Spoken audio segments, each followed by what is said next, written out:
Hey everybody, welcome to Church at Home with Rachel for Tuesday the 30th of January. I just want to shout out a happy birthday to my mom, Ruth Walker, who is celebrating her birthday today. I'm trying to think, how old am I? I'm 52, so she is 74 years old today. So happy birthday, Mom, back in Ontario in London. Um, if all of you who are watching comment happy birthday to her, I'm sure she'll be tickled pink.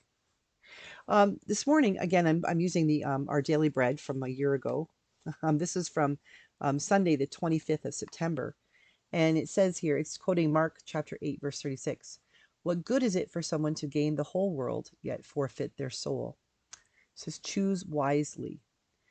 Astronaut Chris Ferguson made a difficult decision as the commander of the flight crew scheduled for a journey to the International Space Station. But that decision didn't have anything to do with the mechanics of flight or the safety of his fellow astronauts. Instead, it pertained to what he considers his most important work, his family. Ferguson opted to keep his feet planted firmly on Earth so he could be present for his daughter's wedding. We all face difficult decisions at times, decisions that cause us to evaluate what matters most to us in life, because one option comes at the expense of the other. Jesus aimed to communicate this truth to his disciples and a crowd of onlookers regarding life's most important decision, to follow him. To be a disciple, he said, would require them to deny themselves in order to walk with him. They might have been tempted to spare themselves the sacrifices required of following Christ and instead seek their own desires. But he reminded them it would come at the price of that which matters much more. We are often tempted to pursue things that seem of great value, yet they distract us from following Jesus. Let's ask God to guide us in the choices we face each day so we'll choose wisely and honor him. I think this one really spoke to me today in particular because being my mom's birthday had me thinking about parents and the decisions that adult parents make for their families, for their children. It's one thing as a single person or a young person to think about choosing wisely, making these decisions. It seems like God is asking you as a single person. It feels like sometimes when the church speaks, it feels like it's God is saying you have to give up everything wonderful. You can't go out with your friends on Saturday night. You can't, you can't hang out with that guy you really like. You can't move in with your girlfriend. You have to do all these things because if you're a Christian, you're absolutely pure and all these things. Well, yeah, not so much. The fact is that there are lots of young people who live together. Over the years, I've been ordained for almost 25 years now. And when I was first ordained in 1999, I had several weddings a year. People, quite often they were already living together, but they were thinking about having a family. And then that was very important that they be married before they have children. But over the years, that has changed so much. I'm seeing fewer and fewer people getting married. And quite often, it's older people who are getting married. People have lived together for 20 years, they've had kids. Their children are their groomsmen and their bridesmaids. For whatever reason, they've decided that at this point in their life, now is when they want to ask God to formally bless their relationship. So our way of thinking, and I know some people get very frustrated with me for this, but our way of thinking about what a good Christian life looks like it needs to shift. We need to be a whole lot less judgmental about the things that the church has been teaching for years and years around purity and relationships and start recognizing, I think, what it is to choose wisely. There are lots of times in a person's life where the decision they make are not either, this is an easy decision because this is the right thing to do and this is the wrong thing to do. Most often, the decisions we make are from two things that are pretty close. There's, maybe might be this is a better decision and this is a less better decision, but not all that much is it when we have to make those heavy decisions, does it come down to an easy black and white decision? Because if it's easy to figure out which is right and which is wrong, then chances are we're not struggling with it. We'll just choose, hopefully we choose the right thing. But quite often it's more difficult. Like the choice a parent needs to make about their children.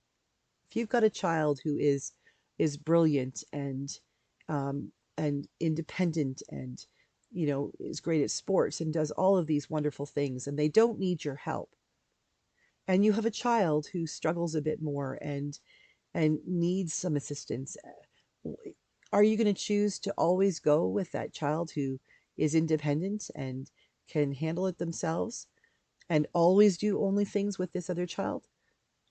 Mm. The fact is that it comes down to that decision of which child needs me most in this moment.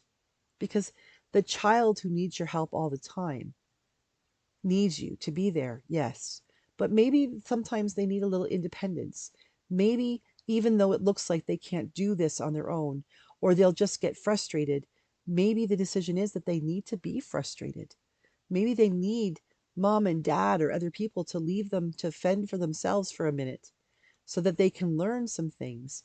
And maybe on the other hand, that child who is so independent and so successful and so able to do everything needs mom and dad to say, no, I'm choosing to go to your hockey game today. Even though I know you can get a ride there, you could drive yourself there. You've got a license and you have a car, but I want to go and support you. I want to celebrate you. Even if it means choosing to leave that other child home to fend for themselves for a little while. It may look like an easy decision. You stay with the one who needs the most help. But really, at the end of the day, maybe the decision needs to be the other way. That's just one example of the decisions parents have to make. There are sacrifices that parents make, decisions they make about their own careers. How many times, like this astronaut, have we heard of someone who has made a decision not to take a promotion or not to take a transfer because of what it would do for their family? The decisions that we make, big and little, we need to make them carefully, to choose wisely. And it doesn't mean that that will be easy.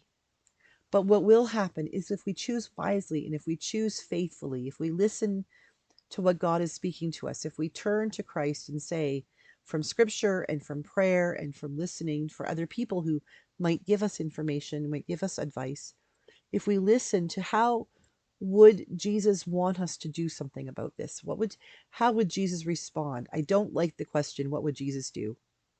We don't know what Jesus would do. But how would Jesus respond? Jesus would respond in ways that would call us to learn and grow, that would call us to step out in faith and maybe do a new thing, even if we're scared. Jesus would always have us choose to be compassionate. Jesus would have us choose to not necessarily do the easy thing, but to do the right thing.